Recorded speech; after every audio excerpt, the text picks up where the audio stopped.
Pas. Vous nous avez toujours enseigné ici que quand un évangéliste de l'extérieur venait ici, sous votre permission,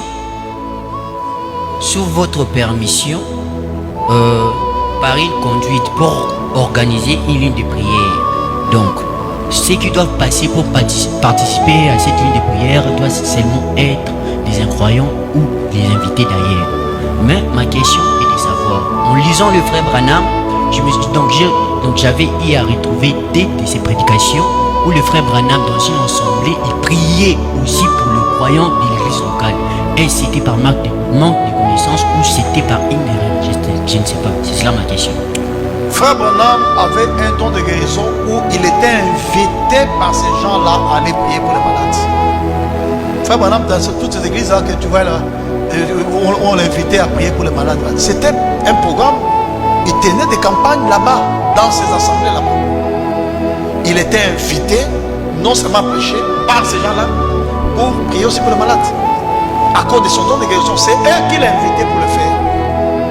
Mais ce n'est pas une recommandation de la parole quand un évangéliste de passage qui vient ici, qui commence à prier pour les malades de l'assemblée locale. Les malades de l'assemblée locale, c'est Jacques V. Quelqu'un parmi eux est malade, qu'il appelle les anciens de l'église et que ceux-ci prient pour lui en loignant Dieu l'honneur de Seigneur.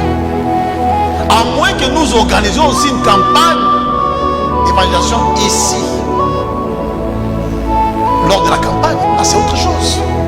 Mais en temps normal, vous tous, quand vous avez un problème de prière, en tant que croyant d'une assemblée locale, ce sont vos anciens qui doivent prier pour vous.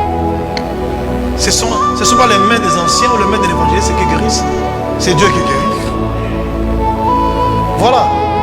Frère Branham, il faisait l'œuvre de l'évangile. Vous voyez, avant l'ouverture de la parole, jusqu'à 1963, Frère Branham, Dieu lui avait dit, fais l'œuvre d'un évangéliste.